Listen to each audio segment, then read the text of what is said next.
Here we go. Thursday night, almost Friday, practically the weekend. And it's not a date night, so in all probability, multiple streams in a row, starting with a freezer martini. And I may not pour such a big one as I did the other night. Anyway, it's topped up again. It's another slightly new freezer martini for me to try, which is a thing that I like doing. So I think if you're watching this back, it's just you and me. Sort of go live, takes people often a couple minutes to join the stream. Although Greg's here now. Hello, Greg. And cheers to you, sir.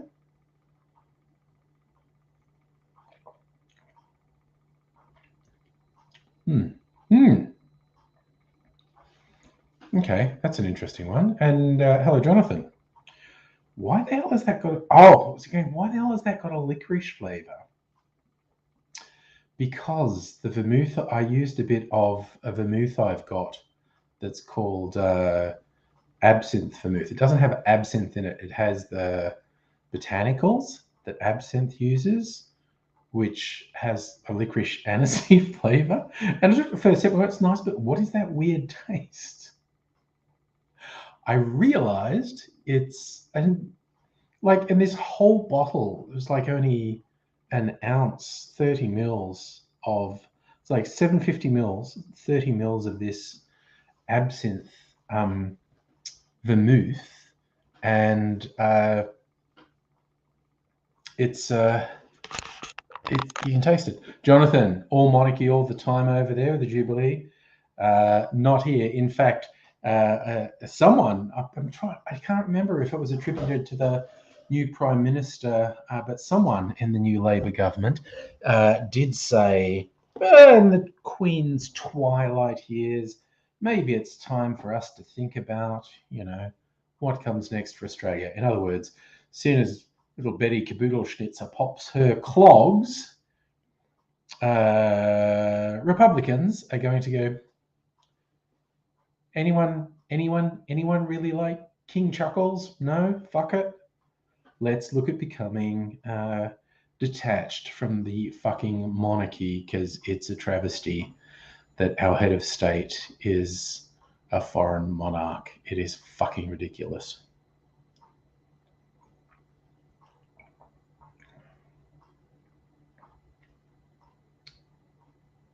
Yep, I like it. I've decided. It caught me a bit by surprise, the aniseed flavor in my martini, but I like it. I like to put a splash of orange bitters in here. So that might be a bit much, orange bitters.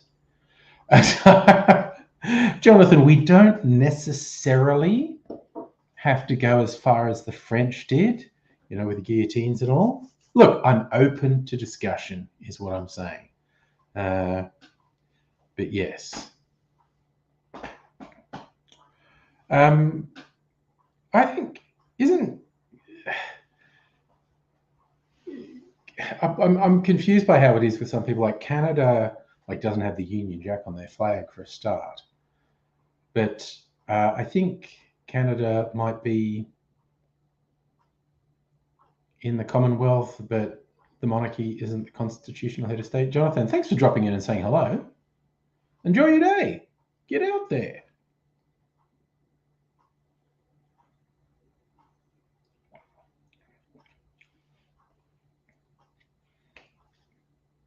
Yeah, I think I need to put a dash of orange bitters in here, and some of the saline is what I'm thinking.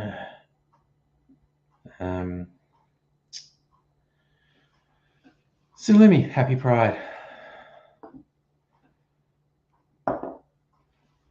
It's There's a meme I saw that I wanted for the thumbnail for this. And I don't even know what the original thing comes from. It's a guy looking at a twister saying, "Here it comes." And it's used in various ways. And one way it's used is people put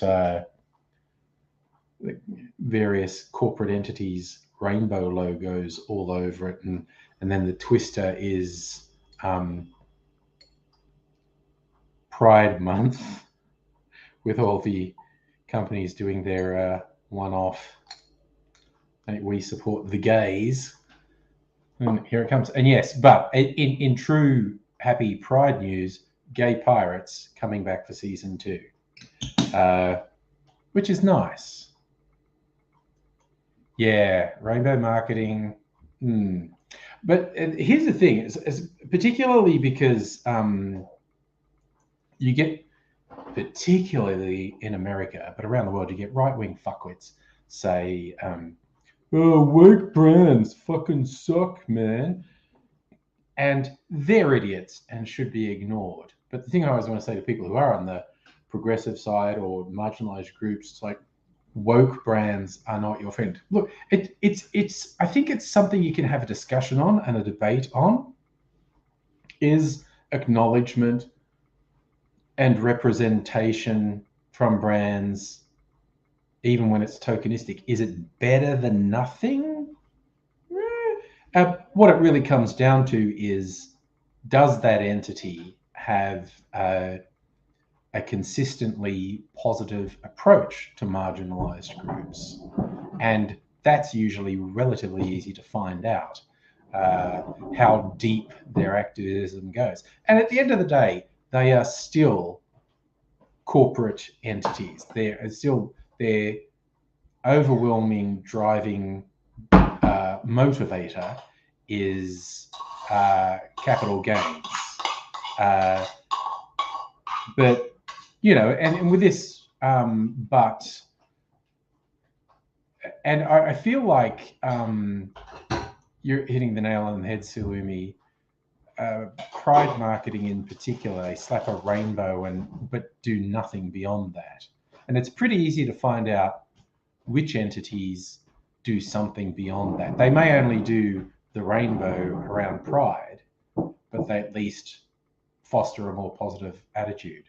If one of these entities still funds anti-LGBTQIA legislation policy making, they're bad, they're evil. And yes, people are learning to be skeptical. That's good. But it's also like, one of the shoe brands, I think it was Nike, did a big campaign centered around the American footballer Colin Kaepernick, who lost a promising career because he dared to take a stand against racism. So that's, the virtue signal is what it's like. Well, it's putting an important topic front and center. Do I think Nike's a good company? No. People are in near slavery conditions to support their supply chain. That's not good. And yes, Salumi, that's the best meme. This Pride Month, support a gay directly. I'll take your cash donations. See, that's a positive approach to take, quite honestly. So,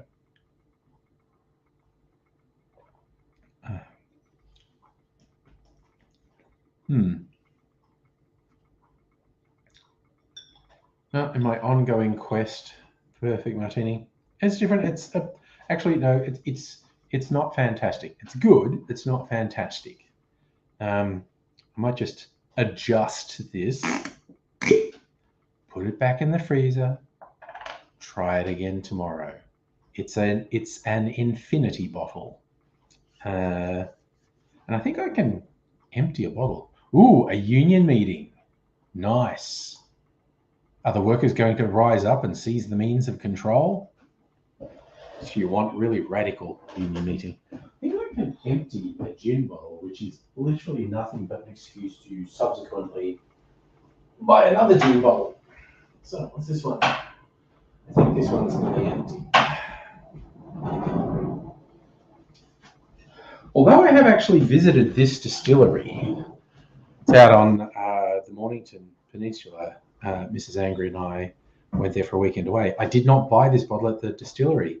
Sometime later, I was in a Woolies and they had this shelf of independent Australian gins that I don't know, they bought too much of and they're trying to get rid of, and they were selling them for like $30 off. And I was like, hell yeah, quality independent gins at $30 off. I'll get that.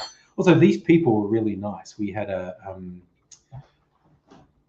think we had something to eat, maybe. Yeah, no, we did. We had something to eat and had a couple of drinks. They were really nice. There were two pretty good distilleries in quite close proximity.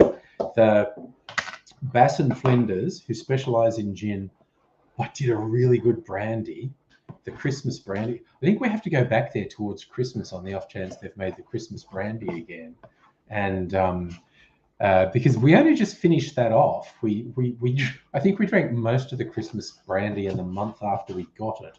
But I was sort of saving it, and the last little bit went not long ago in a Brandy Alexander. Hello, Dr. Abigail. Oh, yes. Dr. Abigail. Oh, where was that banner from the time? The time the homophobe was on and was upset that had the rainbow flag background. I've never deleted that.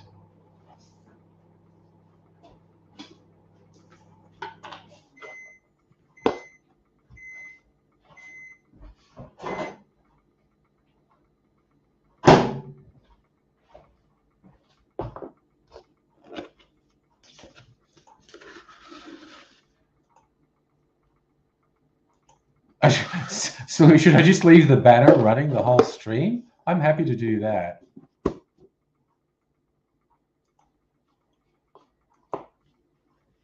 That'll scare off any filthy casuals who happen across the stream. Maybe. I don't know. You need the banner as a sash. Get it on a t-shirt, something like that. I actually love it as a concept of a wearable thing. Like in the context of this banner, this is the stream. But in an item of apparel, it is literally then the bearer who's a non-stop gay fest. So, sorry, all caps. Salimi, we're doing it for the gays.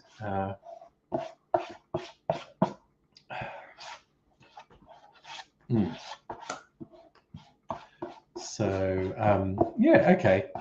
That's clearly tonight's theme. Oh no, sorry, here. Dr. Abigail went to the gym, tripped over some stairs, took a nasty fall, triggered fibro in the worst way, bump on the leg, looks like another knee. Well, yes, and you jumped straight to where I was going. Moral of the story, avoid the gym. It's clearly a bad scene. What do you oh God, Mimsy, you freaking weirdo. Stay here. I don't have any food for you. I might have something, actually, if I was being honest. Right, I was geez, that was, wow, that was a big mimsy noise there as she was picked up. All right, sorry, I'm just going to get, oh shit, sorry, thought I was knocking something over. I'm just going to get a funnel. All right, I'm dropping shit because I'm just using a funnel so I don't make a mess. Oh, and I need my jigger to measure what I'm putting in. Because I like to be consistent. Like to know the ratios that are going in. All right, so I'm going to put, I reckon the rest of that's got to just be a jigger. Yep, I was right. Man, this is a really, really heavy bottle too. Like, you could do someone a mischief if you whacked them over the head with it. And yes, Lumi, it is cold. Hey, Kyle, happy Pride. So, Abigail, seriousness, horrible pain. Oh, no, absolutely. Yeah, no, I didn't think you were joking about the amount of pain. I think it's therapeutic to joke about one's misfortunes, but I did not think you were joking about how much it hurt. Okay. And, right, no more of the absinthe vermouth in here.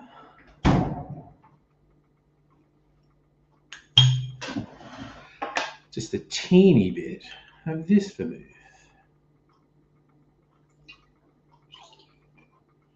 I might put a teeny bit of water in there too. Oh, Kyle, did you want to come on to the stream? I don't know. I'm in the mood. If everyone wants to gay it up for a Pride stream, I'm happy. I'm happy to do so.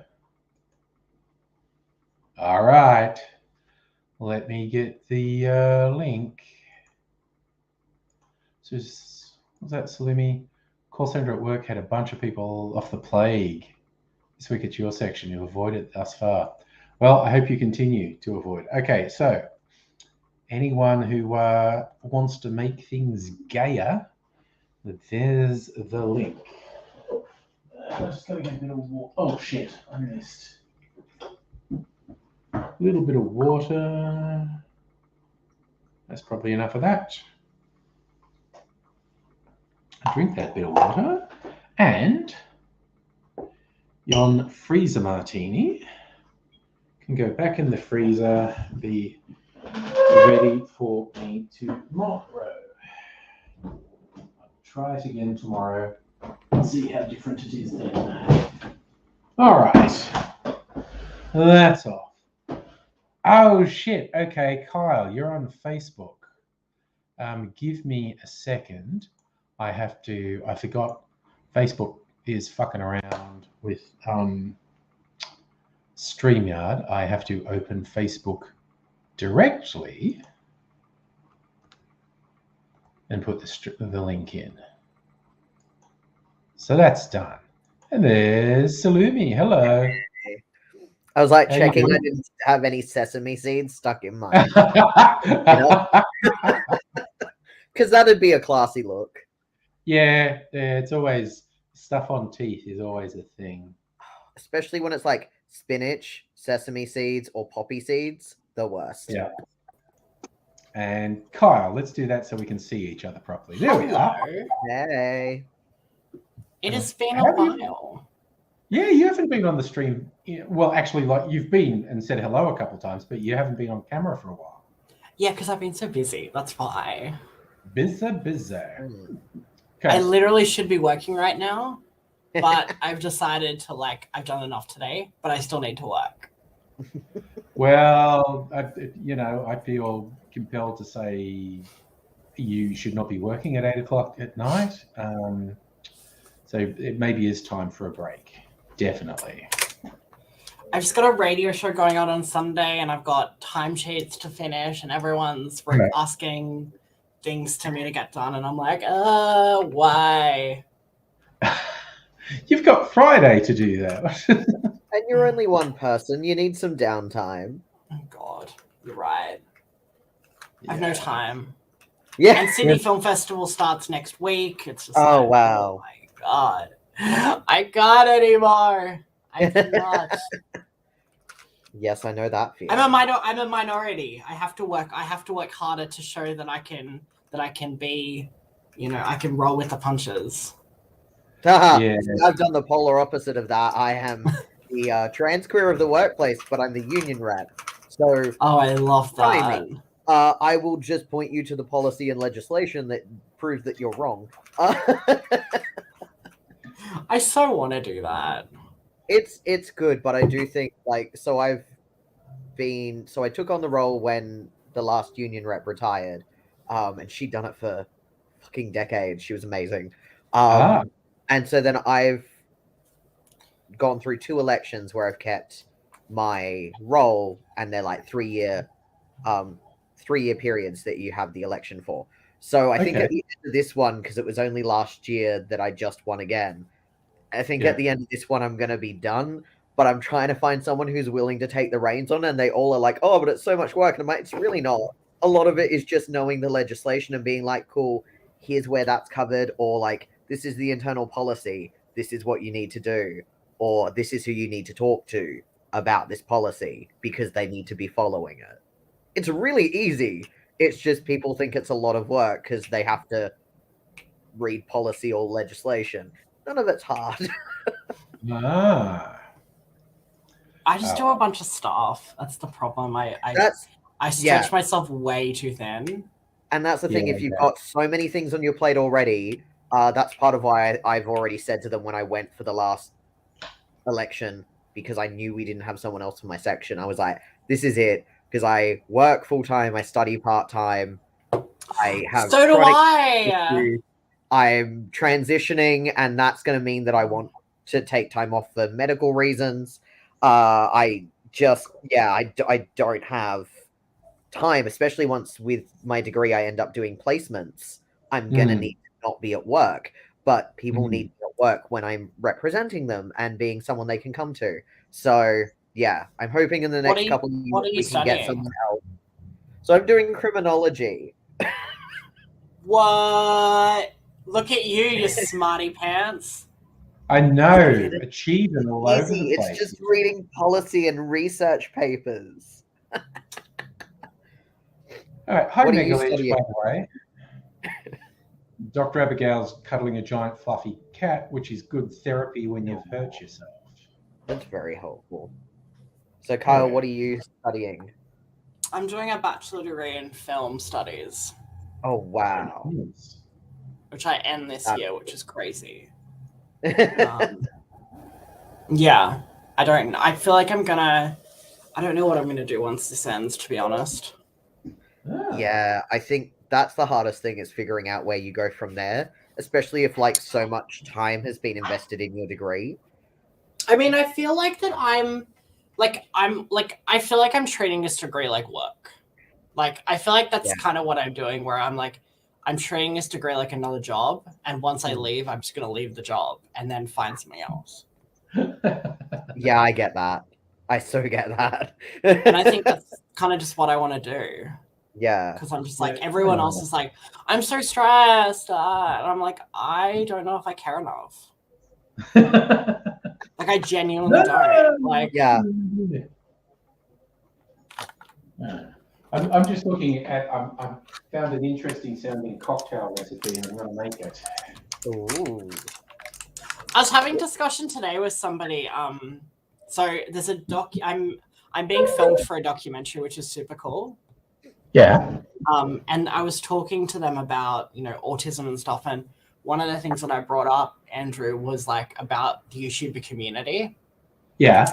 And about how I remember when I was at things like Game On and stuff like that, there was a very kind of gatekeepery feeling when I was there. Yeah. Yep, I can understand that. And I think being autistic and queer, people were very taken a step back by it.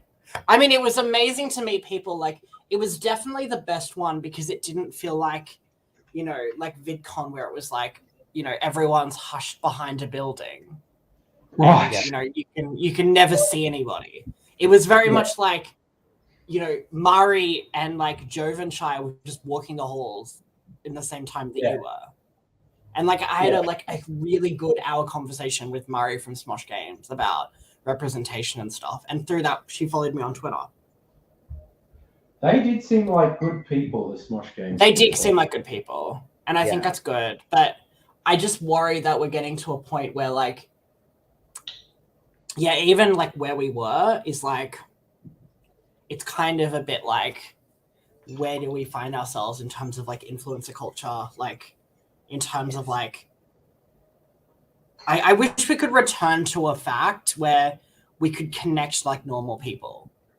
Yeah. Well, I know, on the bright side, you'll probably never see anything like VidCon here again, because all of those big events in terms of numbers have been a failure. Yeah. Well, the only person that I think is doing it to maybe not a failed degree, but at least a passable degree is probably Amplify. And I'm not familiar with that, so I don't know one way or the other. I mean, the last one I went to that was big was YouTube FanFest, and that was like 10 years ago. And that was just a pop concert. That was just full of screaming teens. Yeah, I kind of, it's so annoying. I wish that like there would be something around creating, like I don't know, like, I mean, I'm starting to think about doing a TikTok show on, like, I haven't, it's still being developed in my brain, but I just don't feel like there is enough, like, I'm having to do my own thing, which is fine, and I love it.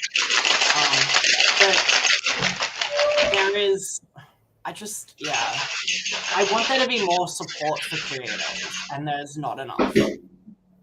Oh, and like I find particularly in Australia, because we're so small, when we do get queer or trans creators, you'll get like, you know, the ones that are deemed societally palatable, and they'll everything. So like a Ruby Rose, and I'm sitting there going, cool, Ruby Rose doesn't represent the vast majority of the community.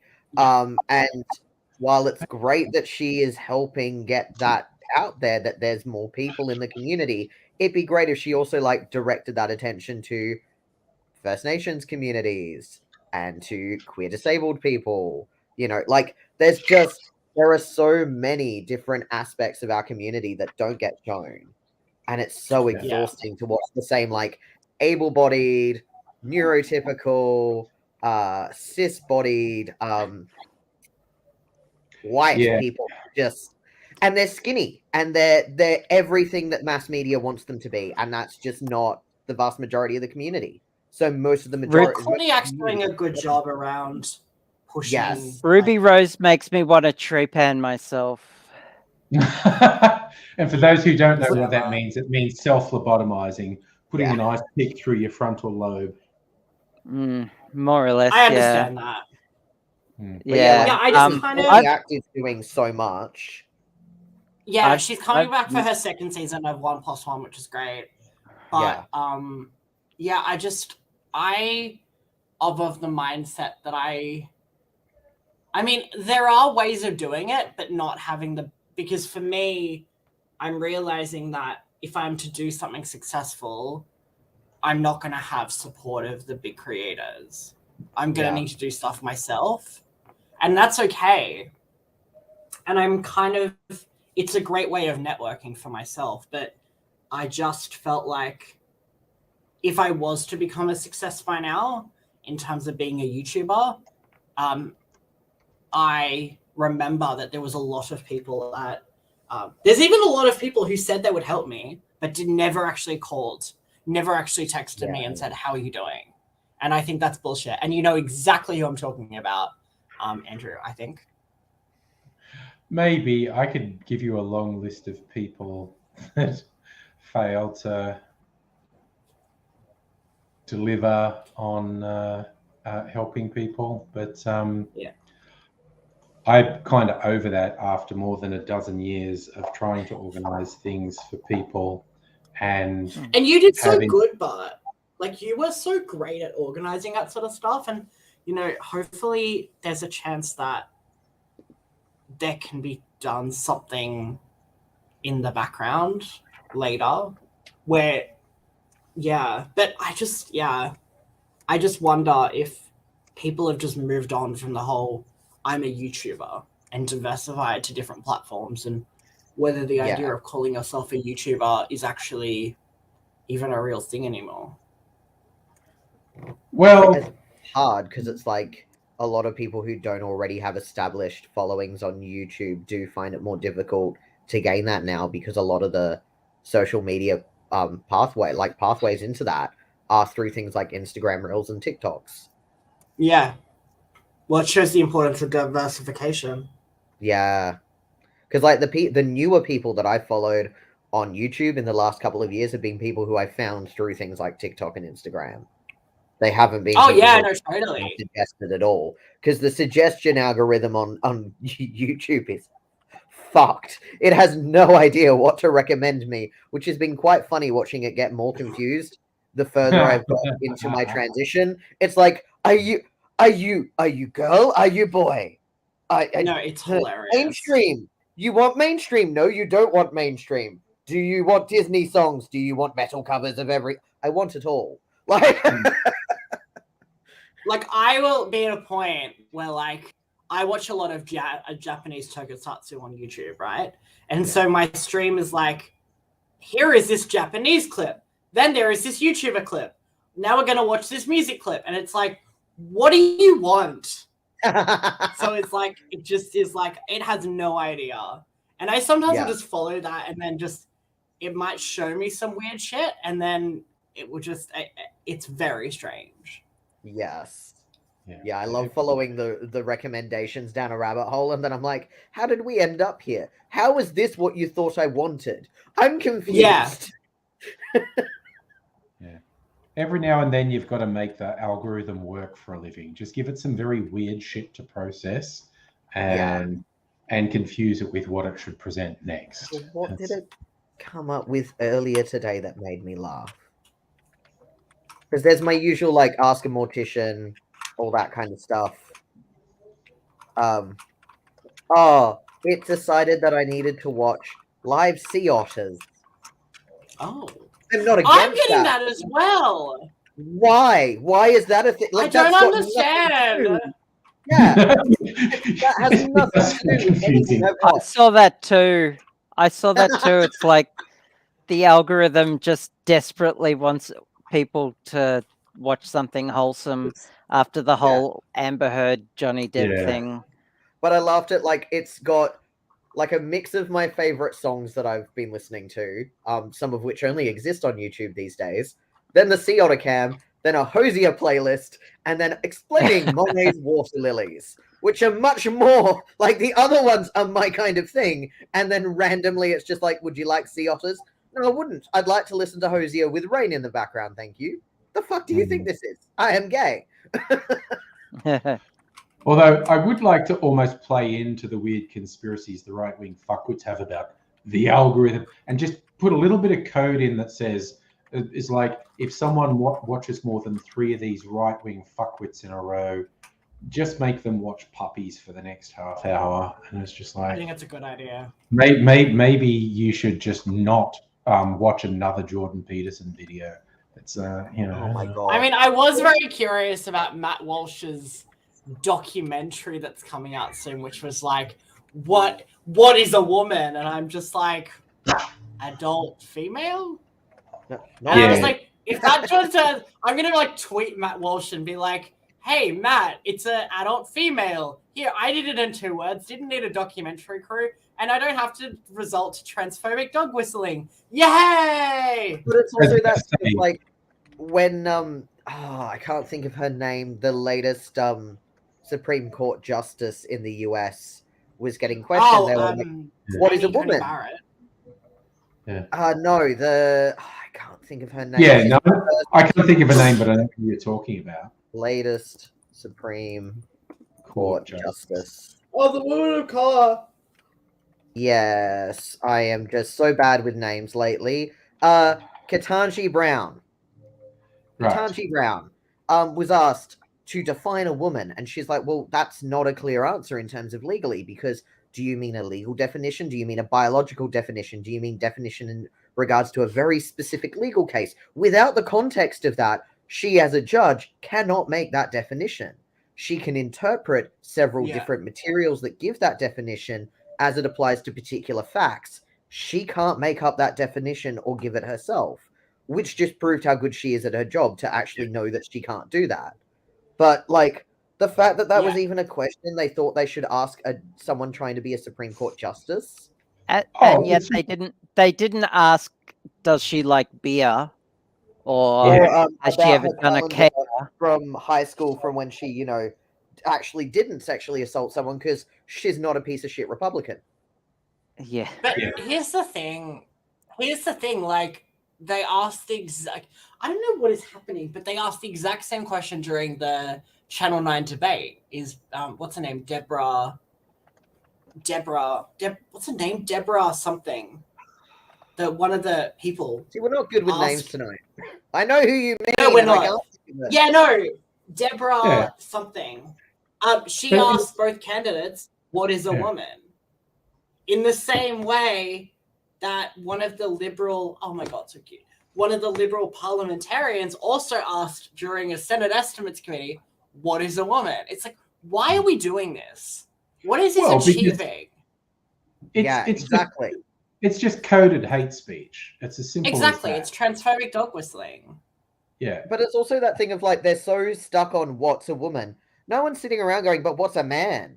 And it's like, well, if you're transphobic one way, surely you should be transphobic the other way. But then also, what is a non-binary person? Because I, as a non-binary person, would also like a definition. You'd mess with their heads. Well, it's I mean, it's the same way. It's like when you talk about this, like a lot of the sports issues right now about, you know, God, it's like trans women in sport. It's like, oh my God. I was like wondering what the fuck people are going to do once they hear that non-binary people play sport as well. Yeah. Don't tell them. We've got it good. They don't notice us. Don't tell them. I was having stupidly having a conversation with a stupid transphobe many years ago now, and mentioned intersex people, and it blew their noodle. They just I saw their brain just shut down. Information overload. They couldn't handle it. Like, they didn't even know what intersex meant. No. And I had somebody, like, what's that? And I'm like trying to explain it to them, and they were just, their eyes were just rolling around in their head. Yeah, it was like, at that point I just stopped and said, look, you have no idea what's out there in your little view of the world. Stop being a bigot. Yeah. I saw that NASCAR posted today, like, about Pride, and everyone was like, what the fuck is the purple circle? And I was a bit like, am I the one that's gonna tell everyone that? I really I laughed today when I saw, and it's such a good point. When people have an issue with the trans female swimmer who is breaking records because she's fucking badass versus convicted sex offender Brock Turner. Yeah. And you're not as offended by that, and he is a convicted rapist, but that's fine. But, you know, a woman who hasn't hurt anyone, who's just swimming and living her best life and being fucking gorgeous, that's the issue? Like, so it just reminds me of the night I was screaming at that guy. Yeah. And you get this argument again, particularly against trans women in sports, like, so you believe that trans women are only allowed to compete if they never win, and it's just like, yeah. There was a female skateboarder who got really mad because she lost to a trans woman, but she completely neglected to mention the fact she'd also lost to a 10-year-old child. So maybe she's just shit. Yeah. Yeah. I think that's what a lot of times happens. It's like people say somebody's trans and then it decides to become a way of becoming a sore loser by attacking a trans person. And it's like, well, why? Like, I genuinely, like, in terms of Olympic stuff, is that, and again, I'm not somebody who studies biology, I study film, for God's sake. But I think there is a discussion to be had about, you know, if there is, I'm not saying there is, but if there is some form of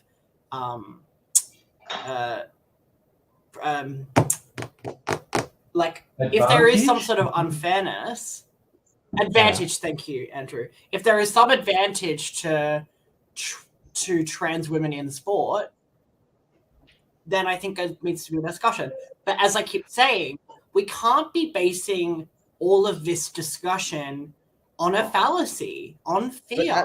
If we're going to make a discussion happen, the actual evidence, when you look at the because like I'm on testosterone, on low dose testosterone as a transmasculine non-binary person. I can guarantee you that my injected testosterone has not just suddenly made me any stronger. I still can't open a garlic jar. I have to do the thing where I turn it over and whack it on the cabinet, and it didn't That's so magically dangerous make to me do that. stronger. My trans femme friends are all on testosterone blockers so that their progesterone and estrogen levels will be at the level of creating, like, of giving them the curves that they want, of giving them the breasts, all that kind of thing that I didn't want, that I got forced to go through with puberty. They are now getting to get for quite a lot more than what my testosterone costs as well, because let's talk about the trans misogyny of it all. It's fine for you to transition masculine. That is actually more cost effective than to transition feminine, which is just a whole nother layer of bullshit.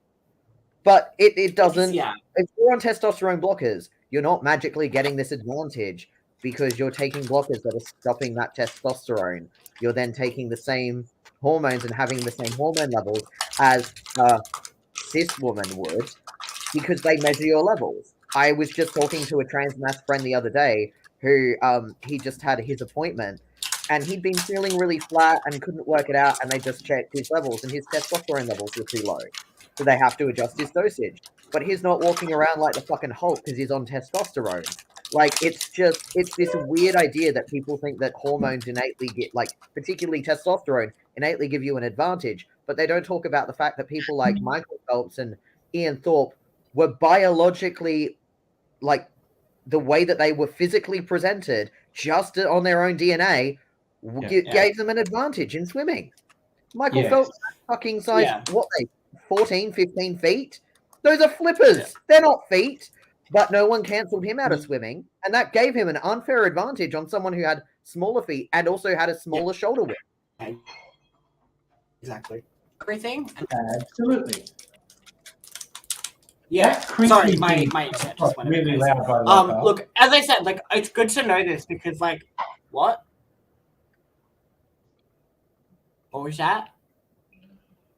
Oh, I just said the thing you were crinkling was actually very loud, but you stopped crinkling it. Oh, sorry. It's a little Tim Tam bucket. No, like, it's good to know that because I think sometimes, like, I don't know everything, and so it's good to, and I think a lot of that discussion needs to come inside the community. It's hard because, like, you don't want to be seen as, like, you know, you have to basically, you know, like what we had to all do during marriage equality to somehow, you know, show that we're not evil and we're not crazy, but in the same way, speak like, for yourself. yeah. This is our villain arc. Right. But it's like, it's hard when a lot of that information, like, the trans community talks amongst itself, but then other parts of the queer community don't always hear that information. And depending on the parts of the community, it may not always feel receptive to receive that kind of information, even within the community. And I want to see that change within the queer community, that it's a lot less, you know, particularly with some of the older generation of the cis white queers, of they're just like, oh, but we've got our rights. It's, yeah, cool. You know what those rights were brought off the back of? Yeah, how about we help the trans community just, you know, be able to exist? That'd be great. Yeah, I'm down. And that's the thing. Like, I think there's definitely going to be changes. I just think it's slow because particularly those spaces that haven't felt welcoming for particularly older trans community members, then when the younger generation are coming through, they're sort of like, oh, why can't we have this conversation? And it's like, because it hasn't always been safe for us to. Let's do it, but, like, let's make sure everyone's safe and comfortable. Yes, it's a complex issue, and lots of people are guilty of oversimplifying things. So I decided I decided to hop on the stream to be all friendly and to get some more gay happening and all that. But I am in way too much pain to sustain this. So I'm gonna head off. It was All really lovely to get to see you, though. Yes, thank you for improving the gay quotient. So Yeah, my nervous system feels like it's actually on fire at the moment. oof. It's just like with fibro, just Yeah. just one spill and it just has turned my whole nervous system up to 11. So Yeah.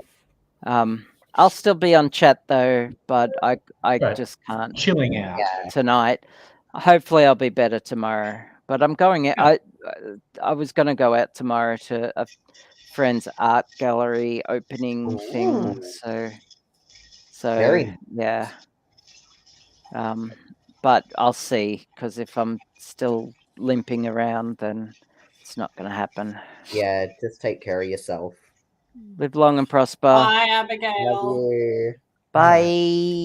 And Hellion, hello, Kirsten, by the way. Yes, Hmm, hi, okay. Kirsten. I'm being super in my own industry and reading this.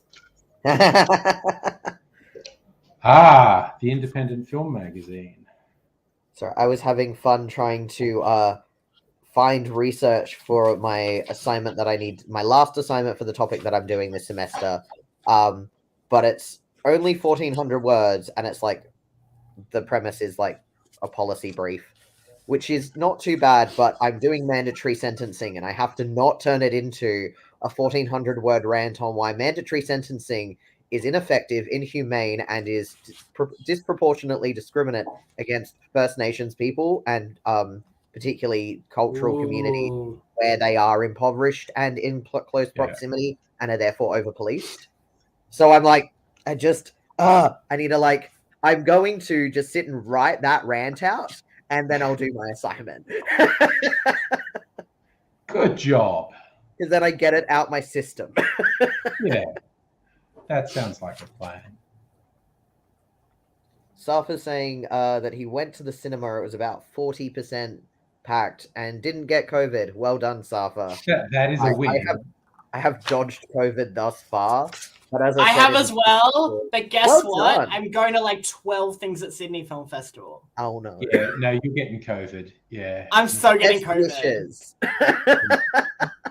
You're getting COVID, brother. Yeah. I just got my third dose as well, so I feel like I'm going to be. I do that get will COVID. help you. That will help. Not get sick. Yeah. It's. I don't know. At a certain point, when you get so heavily exposed, because it's everywhere at the moment, it's like you can't avoid. It's very difficult to avoid taking it into your body. But the vaccines should make it very mild for you. Like when I had it a couple months ago now. Excuse me. And Sneeze. Okay. When I had it a couple months ago, it never got worse than a mild cold. Yeah. So it's good. Well, he is hoping, because I'm going to see Anne's company tomorrow. So please, for God's sake, make sure I can get, like, I will stay healthy. Although I did go to the shop before and the guy was like, oh my God, I hope you're feeling better. And I was like, why the fuck did I come here? I literally wanted to run out. I was like, I even bought fucking Tim Tams from the place. And I was like, what a fucking mistake. Sick people everywhere. I had to laugh when literally last week all of our call center at work were dropping like flies. No. And then this week my workspace has been dropped. Like I was the only one in my row today. I was just kind of like, okay, but it is what it is. I think I've been very fortunate, but I did also get my third shot between Christmas and New Year's. So I think doing that with when we then had the peak in Adelaide, I kind of bolstered my immune system as best I could, and I seem to have dodged the worst of the peak. So yeah, I mean, I got mine 2 weeks ago, so I feel like I'm very freshly like. You're at peak defense now. I'm at peak defense. Yeah. And so, Dr. Abigail saying that she thinks she's eligible for her 4th dose. That would be good. I'm waiting for them to confirm what's happening with 4th doses for people with like asthma and that kind of thing. Because then I'm like, please just stab me. Yeah. Which Yeah, is at so the moment- funny, like, when you think about everyone being like, I was a bit nervous about getting it, and I'm just like, I just got it. Like, I literally was like forced to get it by my production. So Yeah, I was like, I was annoyed because I was like, I wish you gave me more time to do this. But then I was like, ugh, I just kind of was like, ugh, let me just get it, and I got it. See, I was the first to get it in my section because I'm always the first to get anything in my section. I figure as the kid from the 90s who got given one of the first rounds of chickenpox vax, and that didn't Right. kill me, fine, whatever it is. At this point, Myrna vaccines have been studied for long enough that I had no hesitation. Yeah. But then I didn't even get a Myrna one my first shot because I got AstraZeneca, which isn't Myrna based. But it was Yeah. what we had in South Australia, and I was like, cool, whatever, just give me that. Compared to the tenderness that I get from an injection site from testosterone, wasn't that bad. I just got my usual sort of post-flu kind of thing of just feeling tired for a day or two and a sore arm. But I do know some people who had adverse reactions. They were a very small percentage. But, you know, these are also people who have said, well, they know someone who had an adverse reaction to like the whooping cough jab, or, you know, someone who's had a bad reaction to meningococcal. Like, there's always going to be a small percentage who have that. It's just because it's in such a concentrated time frame where we have such immediate access to information, it got over scrutinized a lot more. Yeah. Yeah. 100%. It's fine. I had 2 AstraZeneca and 1 Pfizer. I think currently 4th dose. I think it's like So did I, babe. So did I. For particular health issues. Oh, nice! As a Mega Leech, you went to Top Gun Maverick with the youngest. Made sure to watch the original the night before. She liked the new one heaps more. The new one is getting heaps positive feedback. Actually. Yeah. I'm getting everyone I know who's seen it has loved it, and I'm just like, I just can't justify giving Tom Cruise enough money to have seen it. I will see it later. I'll wait till it's on a streaming service. I'm in no rush. Yeah. Is it bad that I think Tom Cruise as the SpaceX astronaut kind of hot? No, because like that's the thing. Like, if we remove Tom Cruise from who he is as a person and look at him objectively as a character, he can be attractive. Him as an actual person in Scientology, no. But it's like, this is the thing. This is like the hard thing that I have to say to everyone about Scientology. Elizabeth Moss is a Scientologist. Right? I know. I have had to try and explain that to people. They're like, no, she's not. I was like, oh my God. I was like, I don't know how to deal with this information. My brain can't compute because she's so amazing. Yeah, it's really scary how many people can get sucked into cult-like organizations. But if it was just a Christian church, no one would question it. It's because it's Scientology. Yeah, exactly. But like any big organized religion is inherently cult-like and flawed, and preys off of people's vulnerabilities and giving you the guarantee that, but if you join our cult, all your vulnerabilities will not matter. And just Scientology has enough money and weight to throw around that they can give people the career they want in Hollywood. They deliberately cultivated Hollywood because that was really good marketing for them. Yeah. Look at these successful people who are Scientologists, don't you? And the successful people will lure it in because it's like, we will do all this shit for you if you join Scientology. And they see the immediate benefits. So they go, yeah, Scientology's cool. It works for me. That's what, I can't think of the name of the cult. There was a cult that the one of the actresses from Smallville got involved in. Yes. That one. Yes. So, but they tried to do a similar thing where, because we've got all these connections and we've got all these celebrities, we can help. They just didn't have the growth or the power that Scientology did because they started too late. Scientology came in at a time where they could really throw their weight around. Yeah.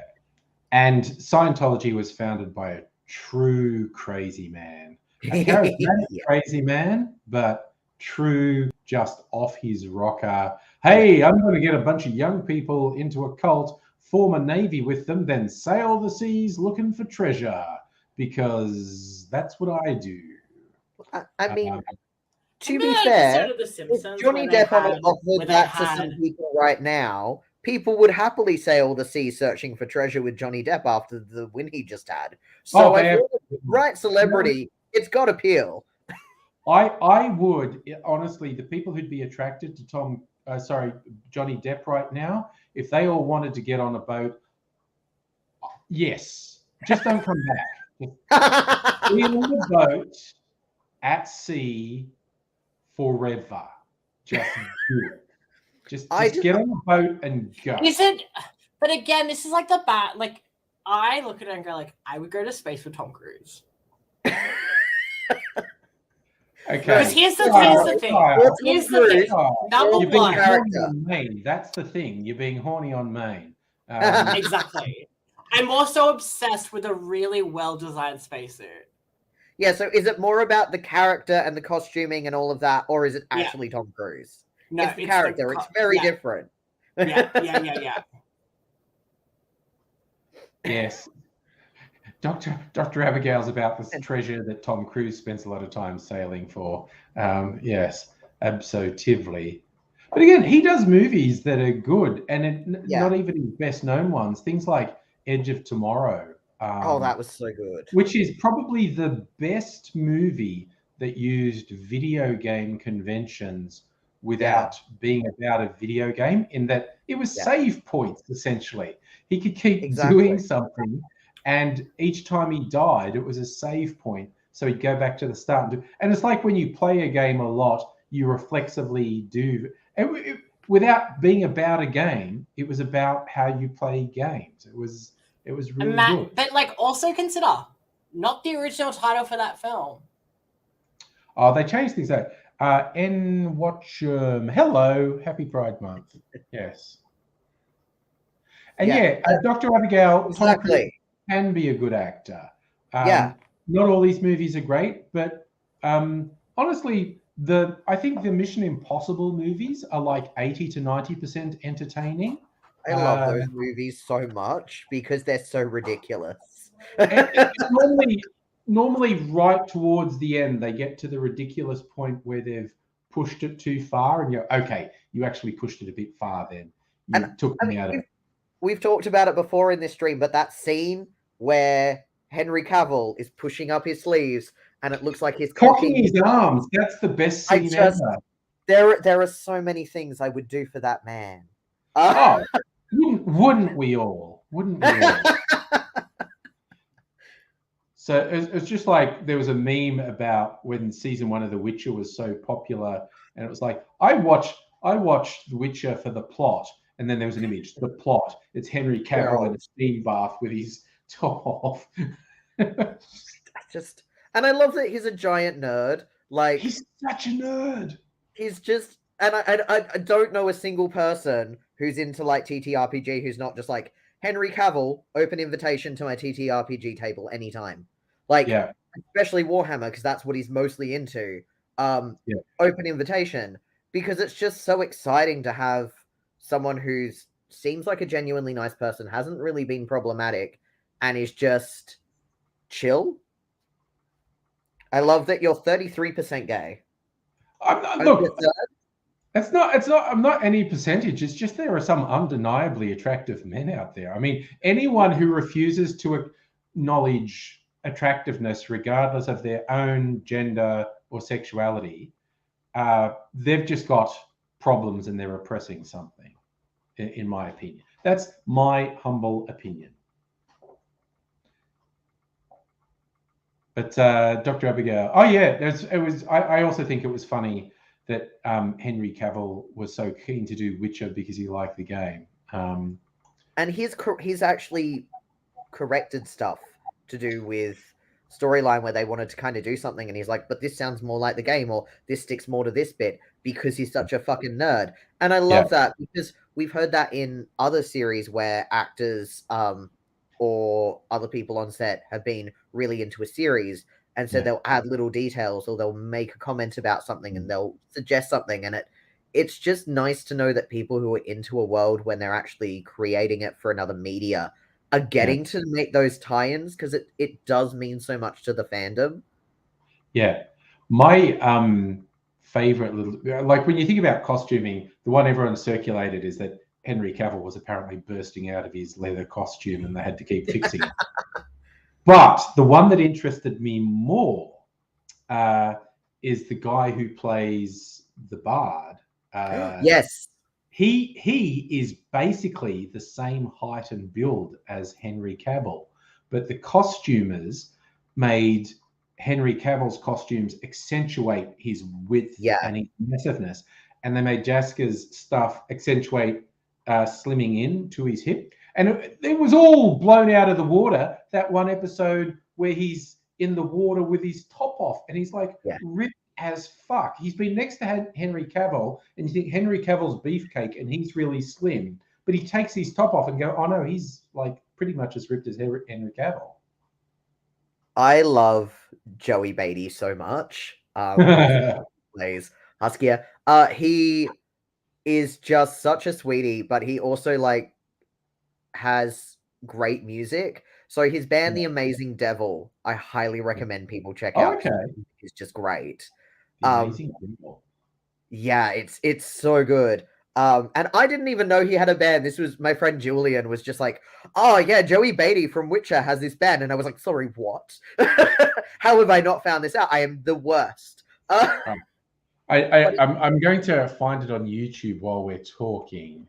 The Amazing. Oh yeah, it auto completed to the Amazing Devil. It's just been a little bit Googled. Yeah. Okay. And given that it's Pride Month, I feel like we should slightly talk about the Gay Pirate Show. Yes, let's talk the Gay Pirate Show actually. Because that the news only broke. I think they deliberately did it at the start. They intentionally did this, and that kind of shits me because we talk about everyone just has a rainbow logo for Pride. HBO Max didn't even bother to change their logo. They just went, "Oh yeah, it's getting a season 2," and it's like, we know. Like, we knew this was coming. None of the queer community is surprised. We all knew it was coming. We all knew it would happen at the start of Pride. Yeah. We're all annoyed that they thought that was like a strategy, because we're just like, cool, you're just being dicks. Yeah, but it's kind of like as if a Taika Waititi project for TV is not going to get green lit. It's like that guy. He literally, if he goes, come on, Andrew. I have an idea, and the studio goes, sorry, we're backing up the truck full of money now. Do you hear the beeping? It's just like. And I love, like, he was doing one of those videos where they like check the questions from the internet, and people were asking him about like how he what kind of actor he is and how he prepares for roles, and he's just like, I'm the laziest actor. I played Hitler and I did no research, and I played. I was gonna be like, I do want some orange juice. You want stuff? Yeah.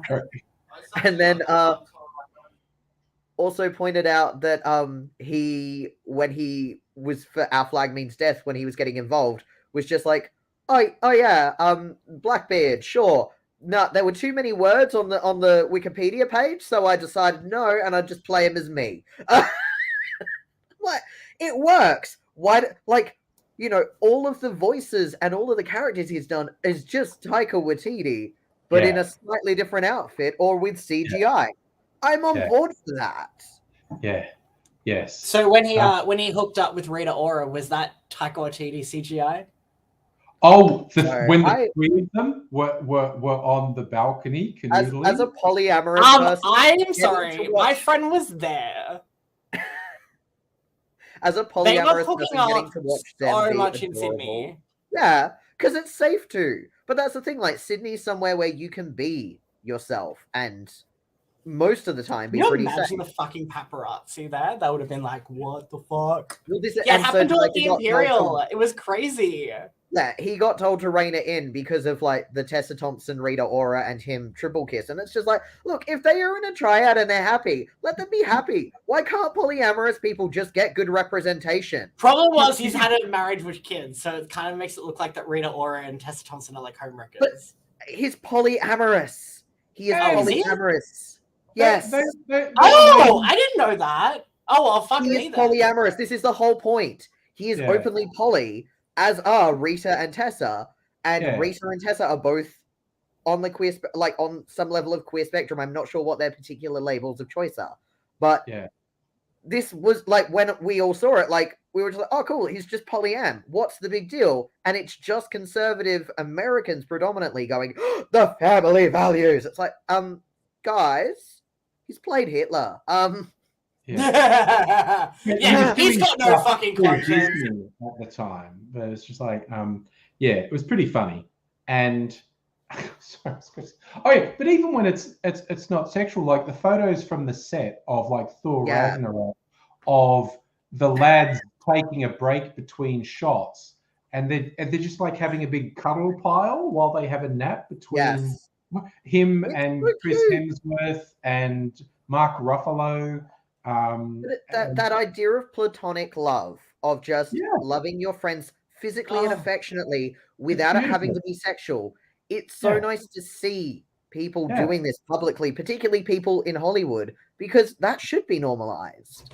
Absolutely. I laughed that Opie just ran up to like get a pat and then ran away like he was possessed.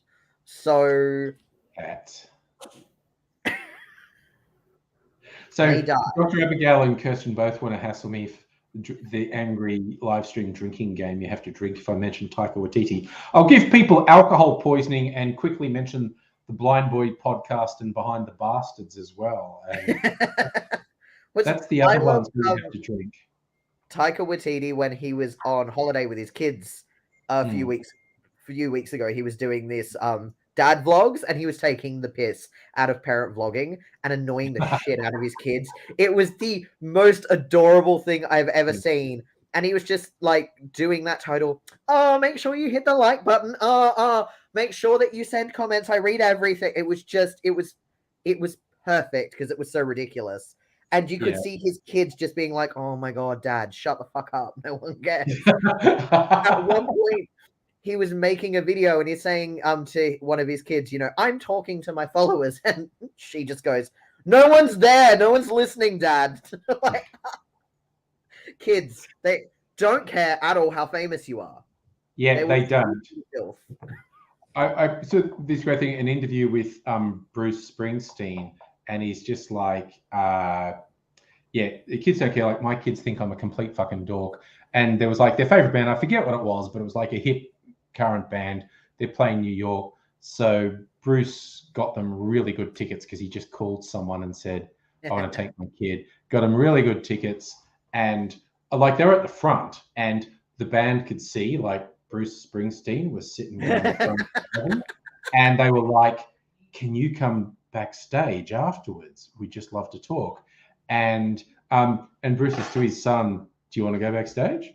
And the son's going, what now? And so they took him backstage, and the band is just fawning over Bruce Springsteen.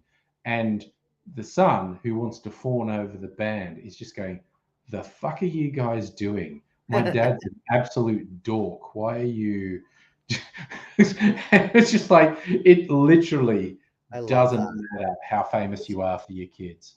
I love Dave Grohl when he's put up videos of when they were trying to record albums for Foo Fighters, and his daughter was just like, we are getting ice cream now. You need this. No, I don't care about this. Like, and I just love this little kid being like, Dad, I don't care. I want ice cream. You said we were doing ice cream. Stop playing with your stupid friends. Let's go get ice cream. Yeah, that's just the way it is. All right, everyone except me is having a night off drinking. Fair enough. I'm trying to think. I've had wine. Because I drank a red blend. I find that particular red blend I can have a glass of. I can't finish a second, so it's not worth pouring it. Fair enough. Is Bo Burnham a drink in the live stream drinking game? Because I noticed he put a 1 hour edited outtakes of the Inside special on YouTube this week. I'm so sick of hearing that fucking Joe Biden film. I love that. I fucking love that. Okay, I haven't seen it in isolation. I watched the whole thing. It's an hour. See, I haven't even watched it. I have just heard fucking Americans on TikTok using that tiny bit of clip about like, you're telling me I have to vote for Joe Biden. It's like, yes, because you've got a shitty voting system. Guess what? That was the option you got left with. Don't complain to the world. Go and complain to your Republican, like to the people who are representing you in government and say that you want to change that system. Yeah. I'm old. I don't do TikTok, so I didn't get it spoiled like that. In the context, and to me, in the context of that, you watch, there's about 6 half-done songs that are really good that he just decided weren't enough to pursue and finish. And just like, okay, someone that fucking talented, and they just start something and they go, that's not quite good enough, I'm not going to finish it. Okay, so Dr. Obayal says Bo Burnham is part of Angry Bingo. There you go. So I thought he might have been. But yes, that just got posted on YouTube in the last week. It's funny that, see, I had no idea the Joe Biden thing was on TikTok, because I don't do TikTok. Yeah. But look, there's a few really good ones. I will check it out at some point, but I'm expecting it to be, to me, as disappointing as the special that he did was, because to me, as a queer trans person, he doesn't represent me. He doesn't represent new ideas. And so when he was getting portrayed as this, like, the next Hannah Gadsby's Nanette thing, and it was just like a white guy pointing out all the problems in the world, I was kind of like, no, this doesn't have the same effect to me. I'm glad that it has an audience, and I'm glad that people love it. I'm just not that audience. Yeah.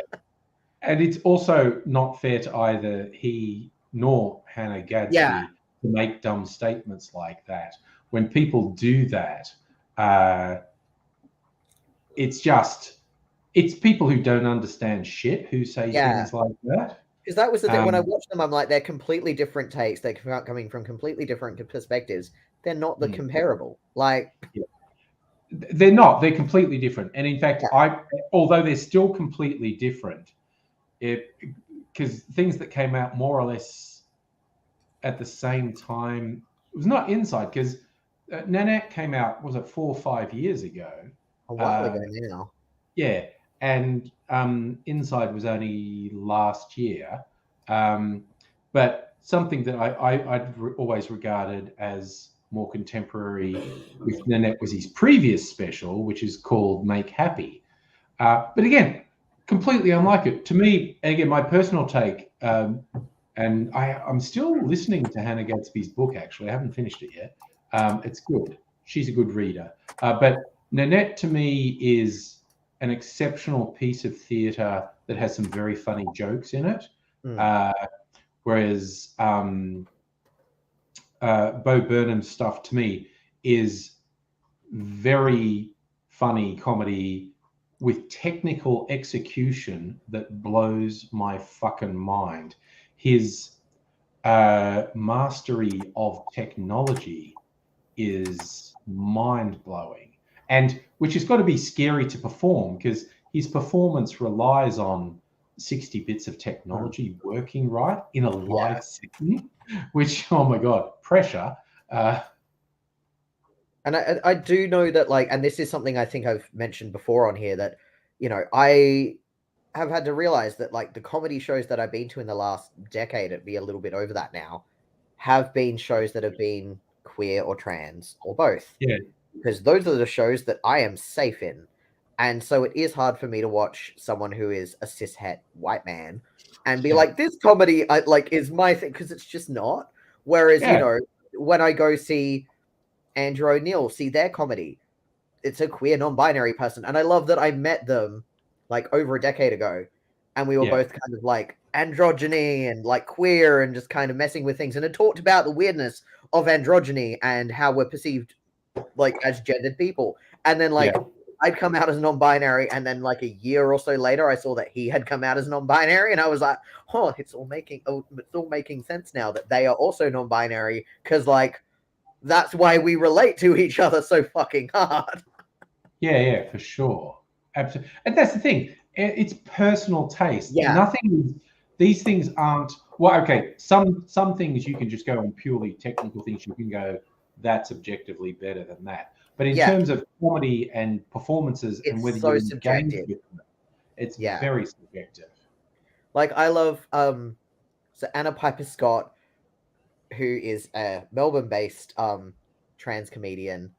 She Oh, she just the way in which she encapsulates things in the queer community and in the trans community in just a few sentences just gets me so because like I'll read something she's put up and I'm just sitting there going, "You're not wrong, but fuck you! I feel attacked.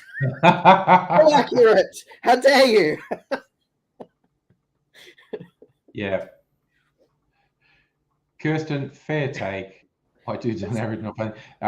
That's the you're dealing with confidence of mediocre white men in the world of comedy. That's what the first time I heard that phrase cracked me up because it's so true. And it was said by a woman just like, "Oh Lord, give me the confidence of a mediocre white man." And I was just like, "Ooh, yeah, no, that's real. That is Yeah, I very want to real." get.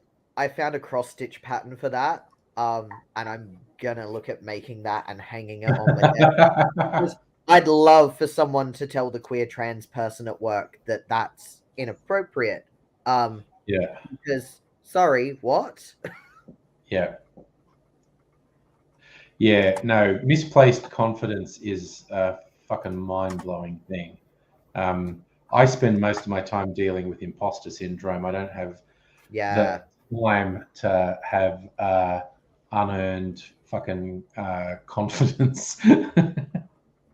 Oh, Yeah. nice. Kirsten I tries to love follow. that. There you go. But it's people who deal with imposter syndrome because like I deal with it. So many of my friends do. Yeah, And it's that thing of it's really hard when you're just like you know logically how much you know and how much you're capable of, but there's still that part in the back of your brain that's just like, but what if it's all a lie? What if I'm tricking everyone and myself? No, I'm not that good an actor, I promise. yeah, yeah. But the idea gets into your head. It's, Yeah. And it's easy to fixate on that, particularly if you've had stuff that's sort of around that's triggered that level of feeling Yeah. insecure. Yeah, absolutely. Hey, Strictly Sega, good to see you. Hey, Strictly Sega. Hello, hello. Yeah, so I'm Can you guys just hear wondering. me editing my show, by the way? I can hear you going click, click, click. Yeah, Okay. I'm editing my show in the background while you guys are talking. That's all good. Speaking That's all of the confidence of mediocre white men, Scummo is still in Kirribilli House, and that astounds me. Oh, I heard Yeah. that. Yeah. Can we serve him an eviction notice? Like, can we not just put his shit on the curb? It's very strange. It's very strange. The entitlement. guys, I need good soundtrack music, and it can be from anything. Good soundtrack music. My brain's just thinking of the chain because of Our Flag Means Death. I am trash. So we're now Oh going. my god. Strictly Sega, that is great. I did not see that the Chasers have put up an eviction notice. That is brilliant. I'm going to have to look that up later. Oh, nice. Kirsten's been Kirsten got called difficult. recently. That's a compliment. I love when people tell me that I'm being difficult because I had a little moment with someone recently where they were just like, "Oh, you're just being difficult and obstinate," and I'm like, "No, I'm being I've got black and white thinking about legalities and laws because studying criminology." Funny that.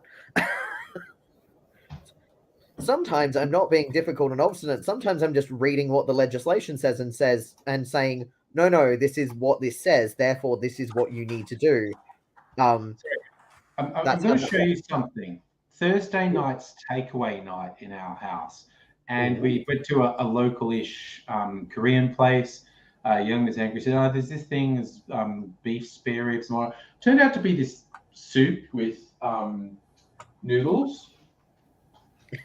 This is the size of the thing they gave. Oh my god! That's like 4 meals. No, that's 2 meals to me. That's amazing. Abigail has asked, what kind of vibe are you going for with good soundtrack music? Yeah, basically. I just need good stuff for a radio. That's all. Good stuff. What do you mean stuff you can use? I can really use anything. It's a radio show, so I can technically use anything. Okay. I'm trying to think of good soundtracks, but I've just been watching comfort movies like Pride and Prejudice and House Moving Castle lately. Oh my god, I interviewed my friend this month and I was like, if I put Love Simon in, he's gonna do it. So I do that. I'm thinking Vangelis because he died recently, like the Blade Runner soundtrack or something. I want to because he's So what I want to do is I've interviewed someone about a queer film that's playing at Sydney Film Festival, and then I've got a dance film as well. So for the first one, I want to consider something gay, and the second one to open up the dance one, I want something a bit dancey. So maybe something from like Step Up or like something like that. Yeah. Okay. Now I'm thinking anything by Baz Luhrmann. Any Baz Luhrmann film soundtrack if you want dance. And you could do for like anything sort of dancey. You could even go with like a lot of the really like classic Disco Queen LGBTQIA plus soundtracks. Like, I'm just trying to because my brain just got Disco Inferno going through it, which is classic. But yeah, like you could go with something like. As much as I don't like Madonna, Vogue is a classic in the queer community. I just don't like her. There are reasons to not like her.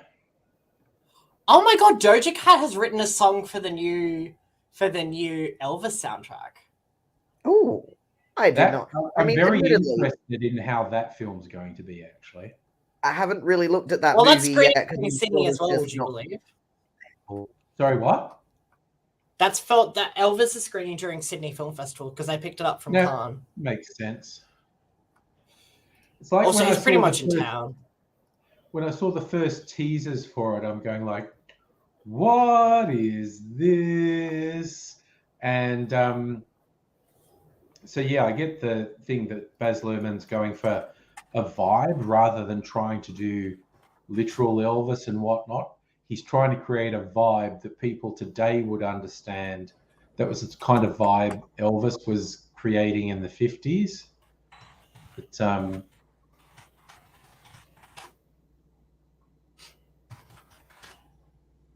I don't know. It's the whole thing. Look.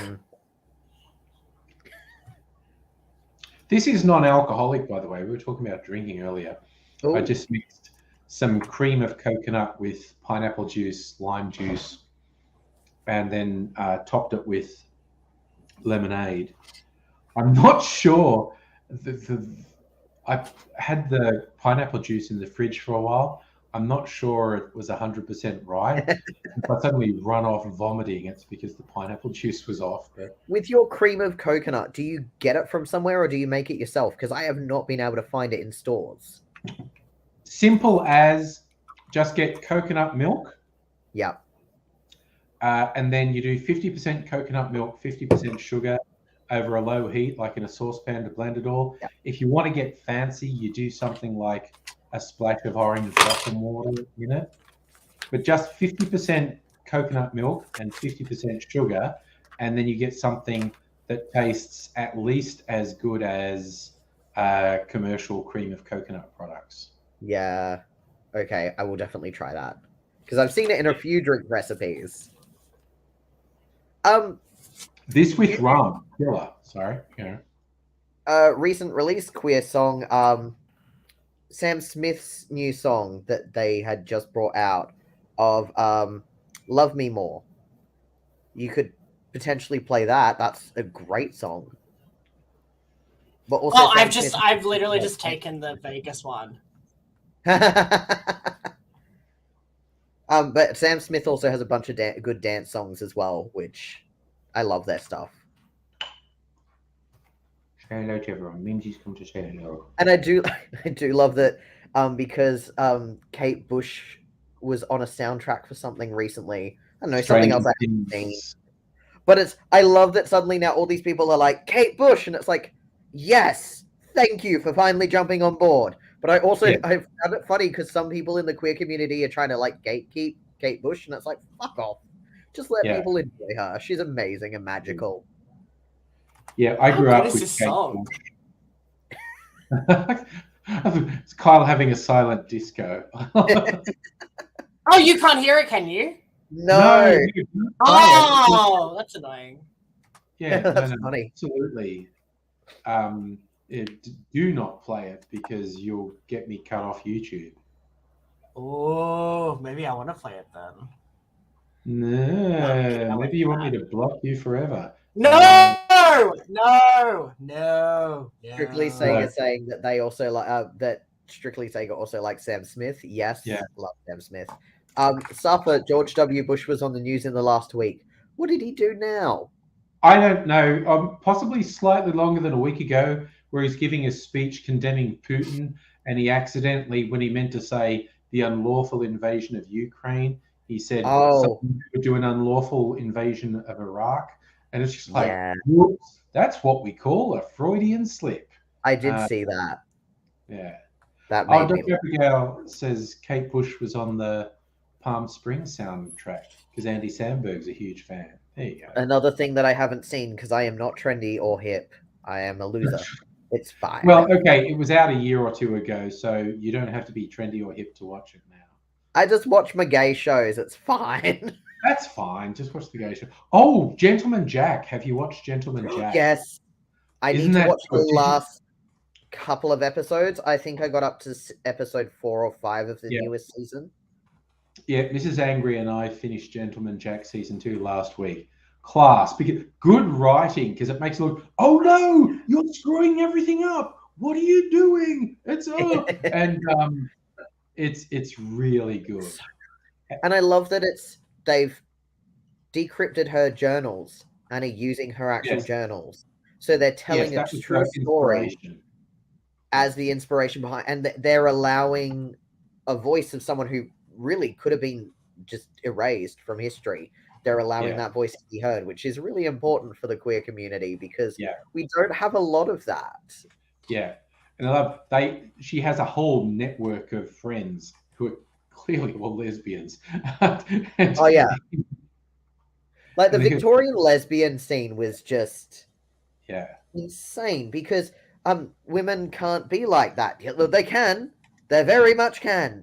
But it's just, gals being pals, which I love that then the lesbian community has just kind of stolen that now and just gone, it's just gals being pals, showering together, sleeping together, having sex, gal pals. So, Kirsten, I have not watched Heartstopper, but I've heard a lot of people say positive things. Yeah, I haven't read the thing. I've read the books, so I'm interested to see how well it's adapted because I have heard it's been well done. Yeah. That's a really good question, Safa. Who's more queer-friendly, Sydney or Melbourne? I think Sydney's more overtly... There you go, that's the book. Very nice. I'm waiting at the moment because I did see that was a Dimmicks bag. My local Dimmicks, I was speaking to them about Bernadette Banner's Make So Mend book that's about like repairing and hand sewing and all that kind of stuff because she does historical fashion and so had done this book. But it's out in America already. The Australian release is not until July 26th.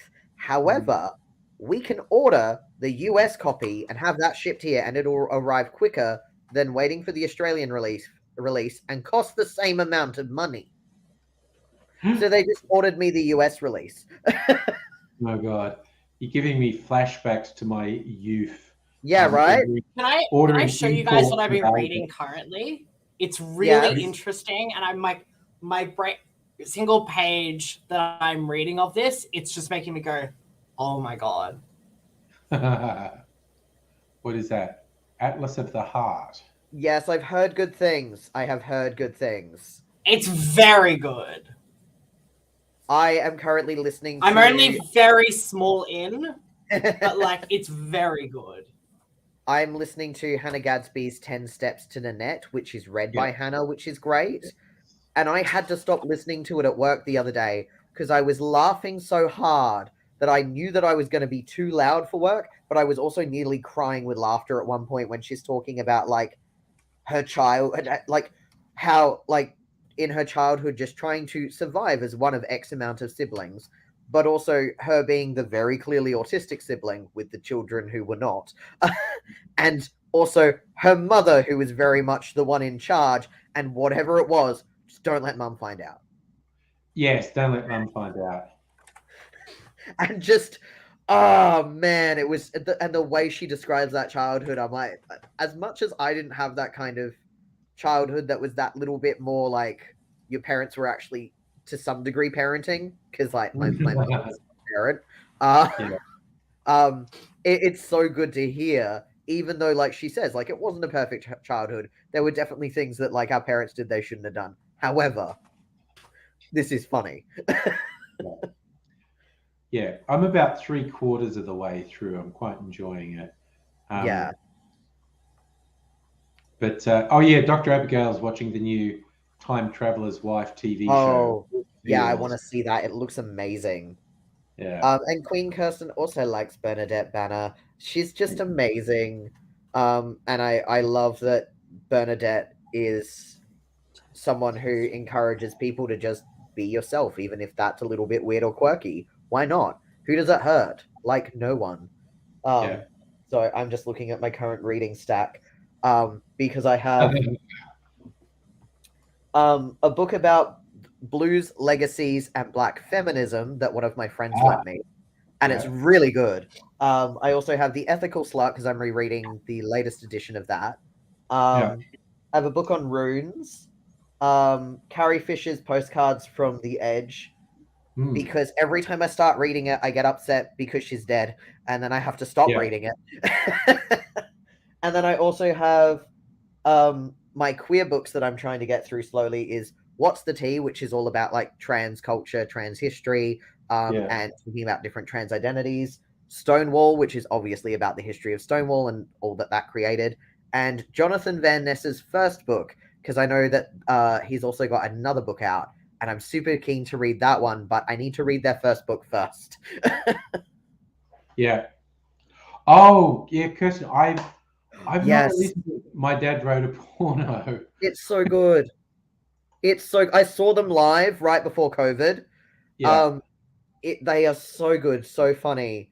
I love them so much. And when I was looking through cross stitch patterns the other day to try and find something new, I laughed at I came across a few Belinda based My Dad Wrote a Porno ones that I was like, I can't make those because I have nowhere to put them. I can't put them at work. Anyone knows what they are, it's just gonna be awkward. Yeah, it's a bit much. But no, I've read and heard interviews with the guy behind it, but I've never actually gone to any of the original stuff. So one of my favorite things that they do every so often is that I can't think of her name, the female who's on the podcast who talks about like what bodily autonomy is for people who are cis females and how that's not how sex works. Which it's so funny because there'll be times where you're literally trying to hear what they're describing as a sex act and going, wait, what is where? How is that? Yeah. And who are you with? And what? And this is all someone in the pots and pans industry. No, that's not how business works. Yeah. Yeah. Oh, yeah. And if you ever want to get confused and or infuriated, you read like amateur porn written by someone who's got a fixation with female virginity, and you just want to scream at them, that's not how bodies work.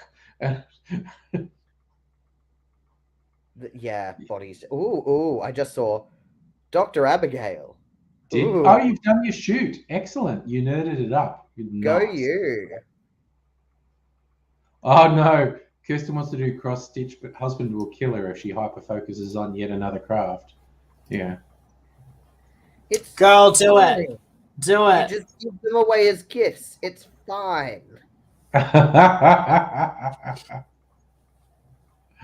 a real thing. I've got after this stream, I don't have to. Actually, I want to finish editing a video before I go to bed, but it probably won't take long. Probably only 15 to 30 minutes to finish what I was doing before the stream, because my editing software is weird as fuck. And what I found multiple times, if I save a project file without rendering it, then I go back to it another day and it's fucked up all the settings in the project file, and I have to go back to square one, which is truly frustrating. Yeah. Sometimes losing several hours of work, and it's just like, fuck me. Okay. Oh, it's kitties. There's a black kitty and a ginger kitty. There we go. He's trying to lick my computer. Fair enough. You're a strange boy. Oh my god! Please don't tell me I've lost this thing. Oh Can my you god! Oh my god! Did I just jinx Carl talking about software not working? It's like I literally, if I've lost this thing, I'm gonna cry.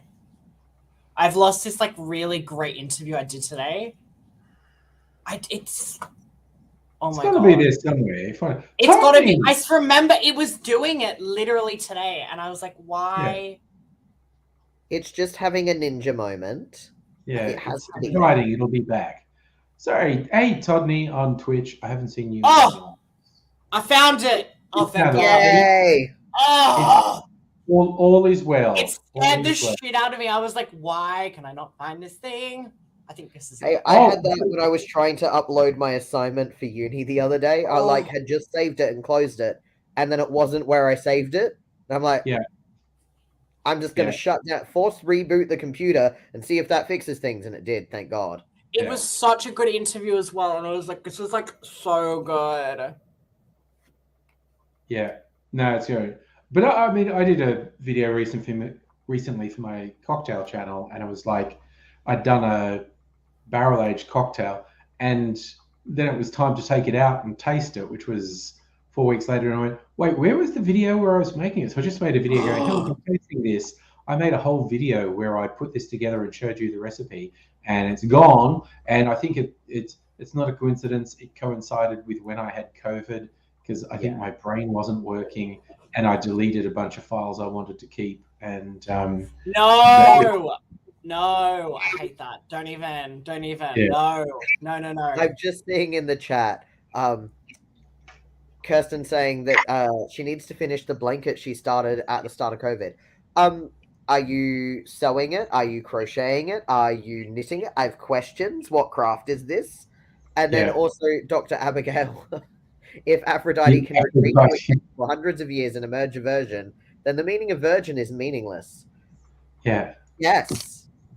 Yeah. No, it's stupid as hell. And I have on a Carl's raging over something. I'm raving, and my computer is so annoying right now. I swear it's just. I've had that recently. Ooh, crochet. Kirsten, I can't work out crochet. I get to the second row and I drop everything, and I don't know what I'm doing wrong. So you're far more talented than me. I can just stab things a lot of times with cross stitch. Totally with a potentially controversial line, get a Mac. I like my Windows Surface. It's very useful for what I need it for. Yeah. I just so annoying. My computer is being annoying. Abigail started a crochet poncho. Actually, and you teach crochet. Hey. Okay. So when I get to Melbourne, whenever, at some point in the next how many months, I just need to bring my things that I've bought and have been sitting in my crafting cabinet and just be like, help me, Abigail.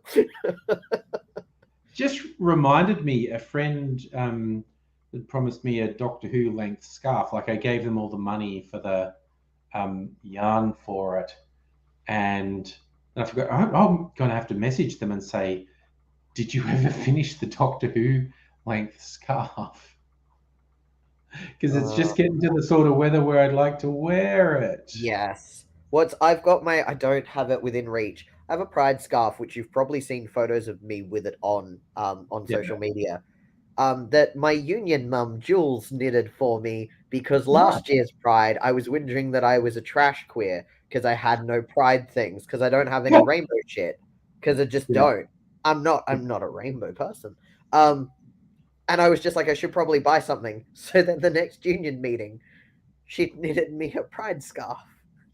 Nice. She's a gem. So yeah, Nice. she's an amazing human. I've got to remember tomorrow at the union meeting to take her some yarn, because she also knits beanies and bits and pieces for homeless people, and donates them to Hutt Street Centre. So I need to give her some yarn that I've had in a cupboard for ages. I'm like, might as well get used this winter. It's going to be one of the worst. So Yeah.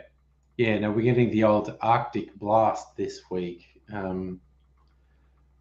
Polar blast, not Arctic. It would be Antarctic for us.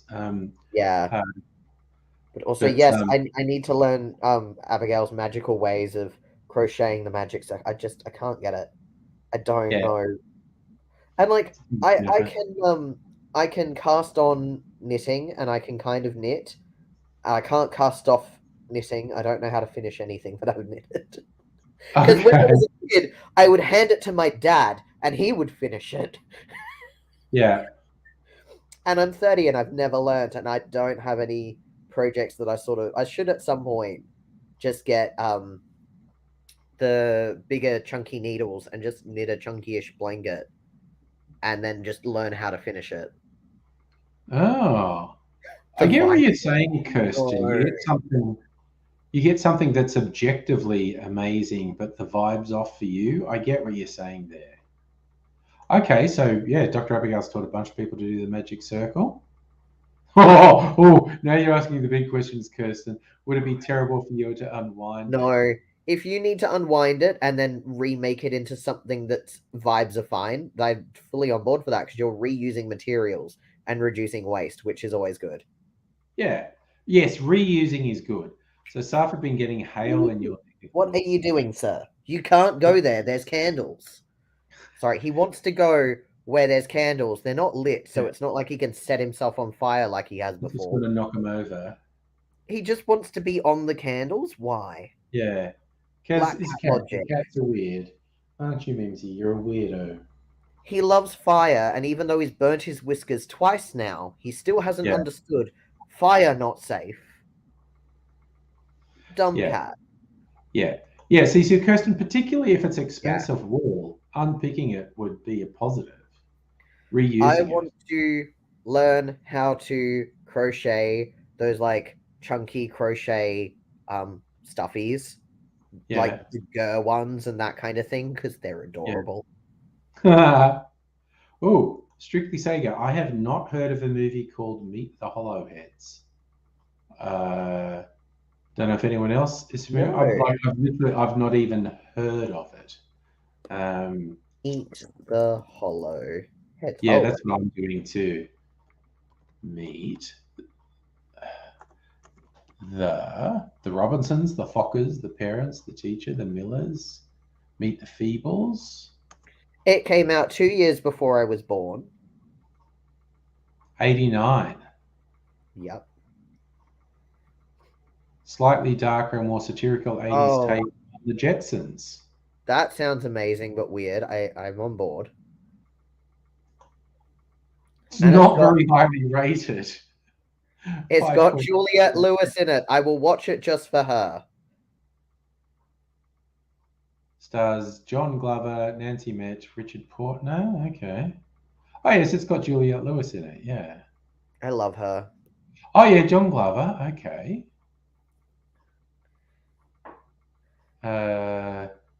Okay, so those are the only two I'm really recognizing, John Glover and Juliette Lewis. Oh, Anne Ramsey was the mum in Throw Mama from the Train.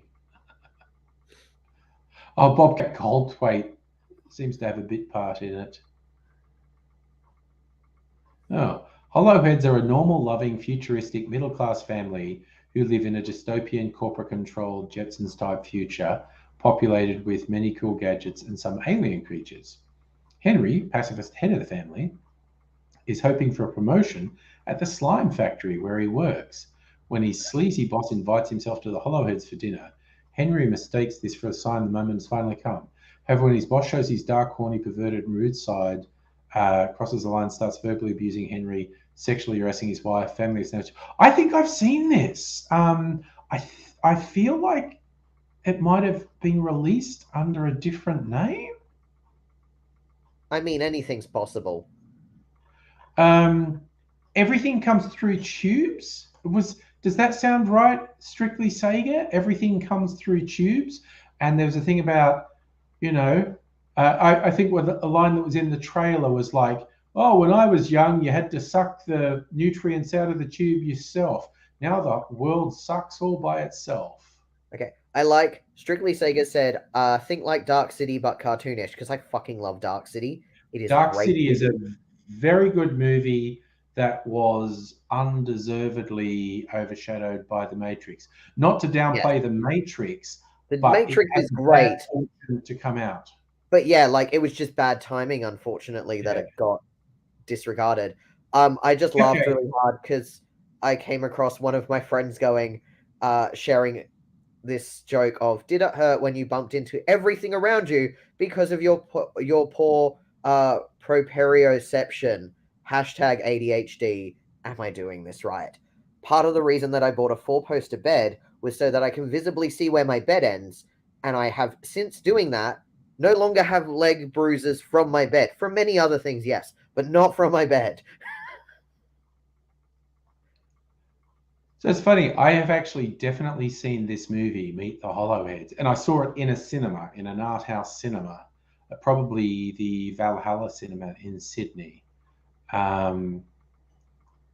So there you go. I still don't remember the name. I kind of feel like it was a different name, but I definitely saw it. Now I want to rewatch Dark City. I'm pretty sure I've got it on DVD. Yes, Dr. Abigail Flacco is one of the things.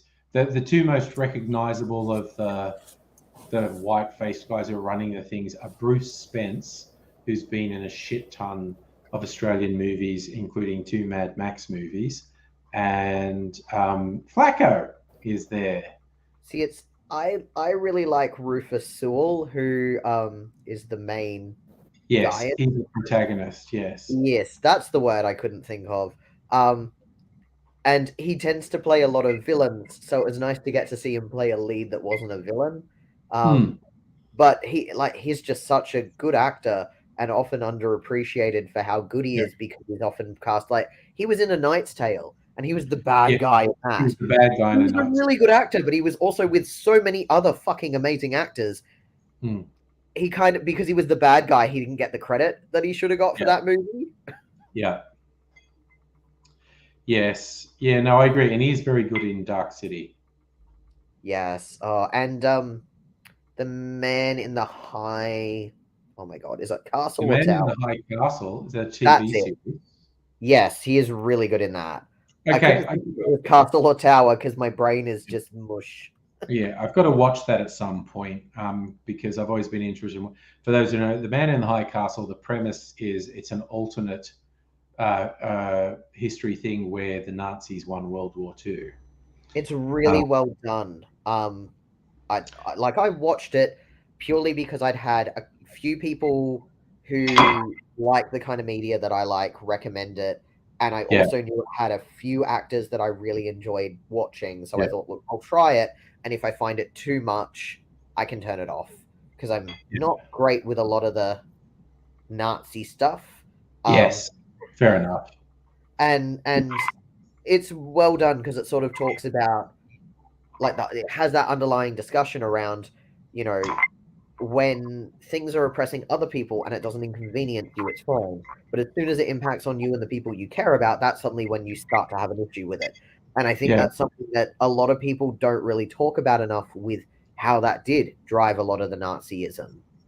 Yeah, that's okay. Kyle had to dip out suddenly. That's fine. We understand. Yeah, it's kind of like when the guys who were doing Game of Thrones, who managed to alienate everyone when they completely fucked up the last season of the Game of Thrones. Yeah. And then their big thing was, we're going to do this alternate history thing where the South won the Civil War. And then they were really surprised when black people say, could you not fetishize our oppression? And and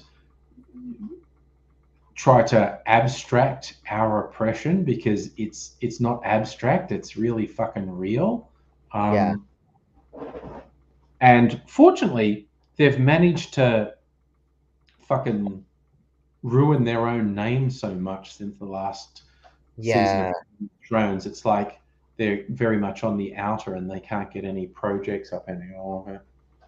What's Sega saying? It sounds full on. It is quite an intense show, because it is, it's the idea that the Nazis have won, and so then they're driving that agenda throughout the world that they control.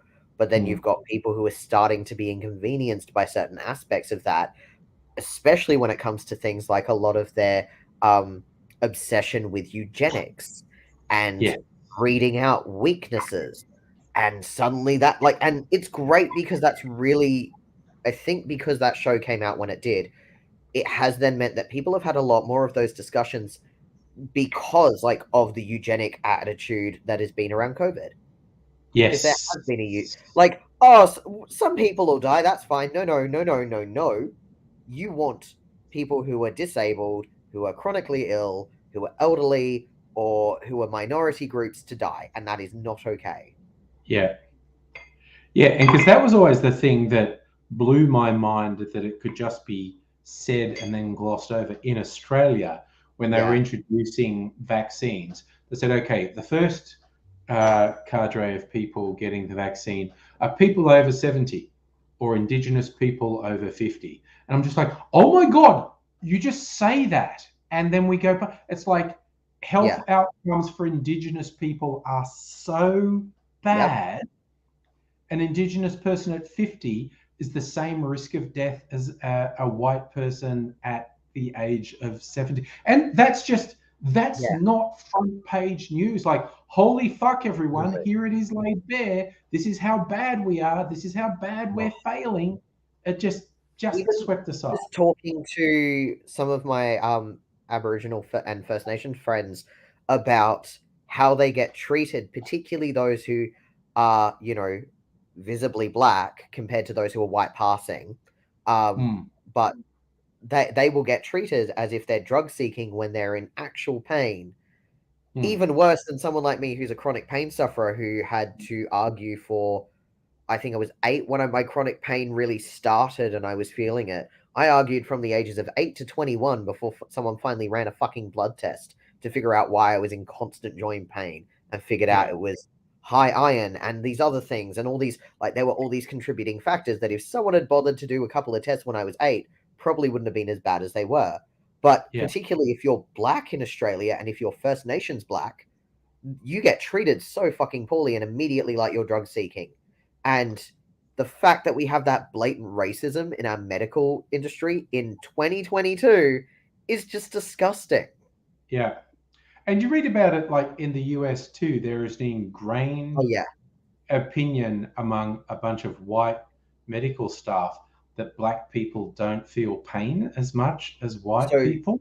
That comes from the old mindset that they used to justify black slavery, where black people had thicker skin, they didn't feel pain as much, and they came up with all this other rubbish about black people are built for hard labor because that's the only way that they can get physically fit, because they've got bad respiratory systems and blah blah blah blah blah. And it's like, no, you've stolen them from the land that they're from, put them into a land that they're not from, and amazingly, after going through a fucking massive sale journey that they were not properly fed on, not properly cared for on, because they were property, not people, they're not doing so well.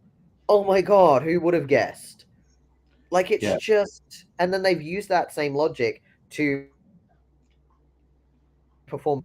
There's so much within the gynecological research that has been done illegally on black women in America. Oh yeah. It's just bizarre that we don't talk about this, and we don't talk about how not okay that is. Yeah, it's wild. It's just shit.